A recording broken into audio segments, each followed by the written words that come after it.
Hello అండి, అందరూ బాగున్నారా? నేను కాశీ సంపూర్ణ యాత్రకి వచ్చానండి. అదిగోనండి, ప్రయాగ్రాజ్ త్రివేణి సంగమం అంటారు. ఇక్కడ నీళ్ళు తీసుకెళ్ళి మళ్ళీ రామేశ్వరంలో కలపాలన్నమాట. ఇక్కడి నుంచి కాశీ వెళ్తున్నాం. అదిగోనండి కేదార్నాథ్ ఘాటు. స్నానాలు అయ్యి చేసి కాశీ విశ్వేశ్వరుని, కాశీ విశాలాక్షిని, కాశీ అన్నపూర్ణని దర్శనం చేసుకున్నాం. కేదార్నాథ్ ఘాట్లో శివాలయం అండి. శివాలయంలో దర్శనం అయ్యాక అక్కడి నుంచి రామేశ్వరం బయలుదేరి అదేనండి గంగా నీళ్ళు తీసుకుని స్ఫటికలింగ దర్శనం కూడా చేసుకుని తెల్లారుజామున రామేశ్వరం సముద్ర స్నానం చేసాము. సముద్ర స్నానం చేశాక 22 బావుల్లో కూడా స్నానాలు చేసుకుని అదిగోనండి రామేశ్వరం టెంపుల్ అద్భుతంగా ఉంది. అక్కడి నుంచి బయలుదేరి ధనుష్కోటి వెళ్ళాము. ధనుష్కోటి మన ఇండియా బార్డర్ ఎండ్ అనమాట. అక్కడి నుంచి 5 కిలోమీటర్ దూరంలో శ్రీలంక ఉంటుంది.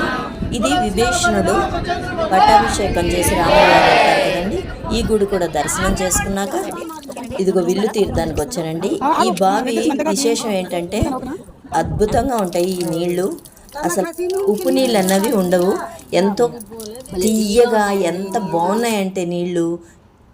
అక్కడి నుంచి బయలుదేరి పంబల్ బ్రిడ్జ్ చూసామండి. పంబల్ బ్రిడ్జ్ చూసి కాశీ వచ్చేసాం. కాశీ సంపూర్ణ యాత్ర అయింది కదండి. ఇక్కడ పంతులు గారిని పిలిపించి మా గౌరీ గారు పూజ చేయించారు. అందరినీ కూర్చోబెట్టి శివలింగాలు, మరి అక్కడి నుంచి రామేశ్వరం నుంచి ఇసుక తీసుకొచ్చాం కదండి. దాంతో శివలింగం చేసి అభిషేకం చేసుకుని పంతులు గారి ఆశీర్వాదం తీసుకున్నాము.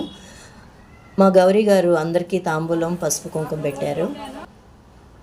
అది అయ్యాక అక్కడి నుంచి అన్నపూర్ణాదేవి గుడికి వెళ్ళి మళ్ళీ ఆమెని దర్శనం చేసుకుని మళ్ళీ కేదార్నాథ్ ఘాట్కి వచ్చి గంగా హారతి చూసుకున్నాక మళ్ళీ అక్కడి నుంచి బయలుదేరి ఇది అయోధ్యకు వచ్చామండి. అయోధ్య రాముల వారిని దర్శనం చేసుకున్నాక వింధ్య విలాసిని అమ్మవారిని కూడా దర్శనం చేసుకున్నాం. అక్కడి నుంచి ఇంకా మా కాశీ సంపూర్ణ యాత్ర సంపూర్ణమైందనమాట. అన్నీ చక్కగా 12 రోజులు బాగా జరిగినాయండి.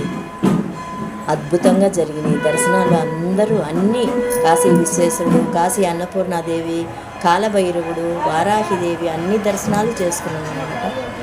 మా ఛానల్ని సబ్స్క్రైబ్ చేయండి, షేర్ చేయండి, లైక్ చేయండి.